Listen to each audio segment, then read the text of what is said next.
Let's be real for a second. You get that huge pay raise, you celebrate, you feel like you finally made it. And then, maybe 6 months later, you look at your bank account and think, wait, where did it all go? If you're somehow earning more money than ever but feeling more broke than ever, you're not going crazy. You've just stumbled into a really powerful psychological trap. So let's dive in and figure out exactly why your raise seems to vanish into thin air every single time. It almost always starts with a scene just like this one.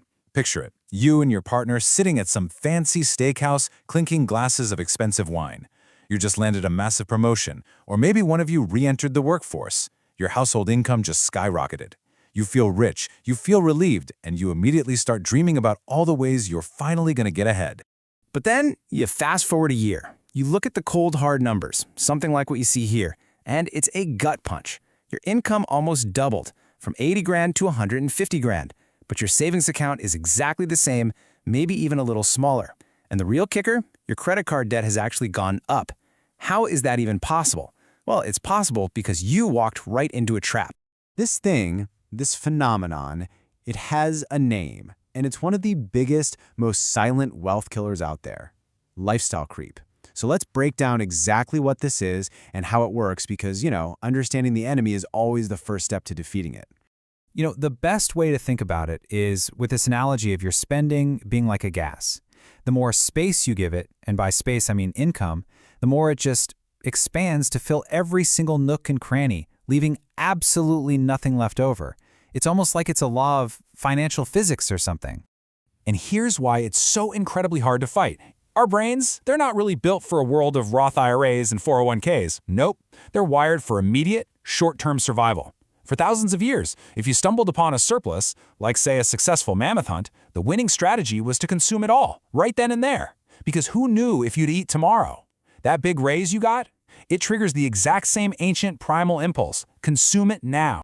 And this right here perfectly captures the psychological shift that happens. When money was tight, every single purchase was a math problem, right? Can we afford this?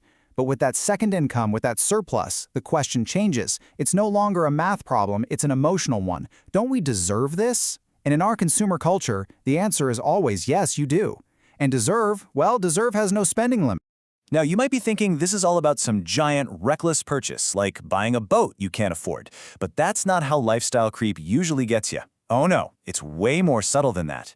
It's more like a slow, steady attack on your finances. Death by 1,000 tiny, justifiable upgrades. Does any of this look a little familiar? Each of these little upgrades, they make perfect sense in isolation. Our time is more valuable now, or we should eat healthier. But when you upgrade every single category of your life, from your lunch to your groceries to your car, you accidentally create this massive, bloated new spending baseline without ever really noticing it. And this is the real genius of the trap.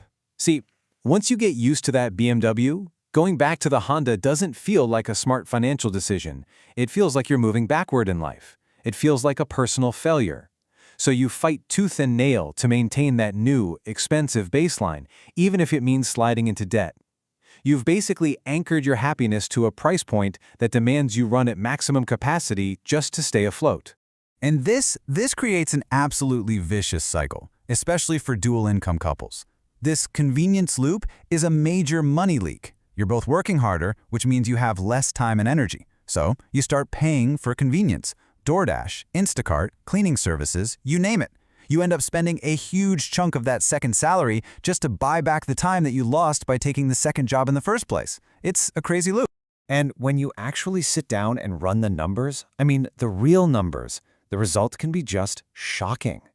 After you subtract out the cost of daycare, the extra commuting, all those convenience services, and of course the higher taxes you're paying, you might find that one partner is effectively working for this, $5 an hour. All that stress, all that time away from your family for basically zero real profit. This isn't just about feeling broke while technically being a high earner. The stakes are actually much, much higher than that. By locking in a lifestyle that absolutely requires 2 full incomes, you are building a financial house of cards that is incredibly fragile. You're living on a knife's edge.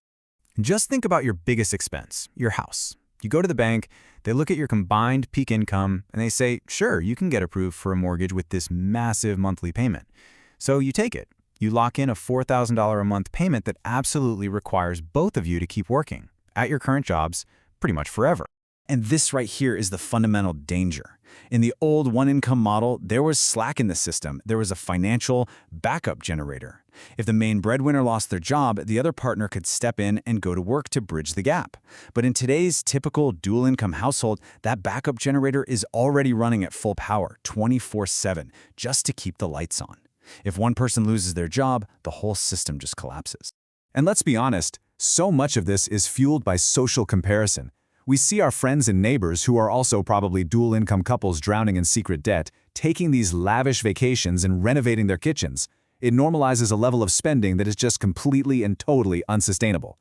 You're literally sacrificing millions in future wealth for the short-term dopamine hit of looking successful today. Okay, so that's the diagnosis. And I know, it's a little grim. But the good news is you can absolutely break this cycle. There is a clear, actionable playbook for taking back control and making your raise actually work for you, not against you. Step 1 requires some radical honesty.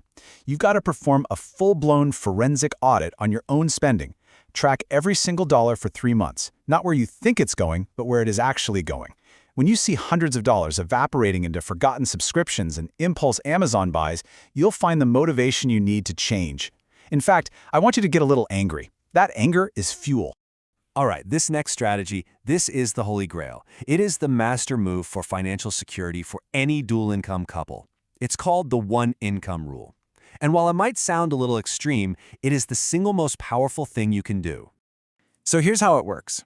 You intentionally structure your entire life, your mortgage, your car payments, all your essential bills, so they can be paid for entirely by the lower of your two salaries. Then the entire second higher salary gets swept directly into savings and investments, 100% of it. If you can pull this off, you become financially bulletproof. You get your backup generator back, you get to actually breathe. Now, if the one-income rule feels like too big of a jump right now, I get it. Start here. Use the lag strategy. It's simple. The next time you get a raise or a bonus, just do nothing. For 6 full months, pretend it didn't even happen. Just let that extra cash pile up in a totally separate account. What this does is it breaks that instant psychological link between earning more and spending more. It proves to your brain that you don't need the upgrade, and it gives you the breathing room to decide what that money should really be doing for you. Ultimately, we have to completely reframe the purpose of that second income. It is not a license to go on a spending spree. It's the tool. It's a weapon for building security. It's a shield to protect your family from all the uncertainty in the world, not a sword for you to go out and conquer the luxury goods market. So, I want to leave you with this one last question to really think about. Take a hard, honest look at your own financial life, at where all your money is going. Is that extra income you're working so hard for building a fortress of security and freedom for your family? Or is it just building a beautiful, gilded cage that you're now trapped inside?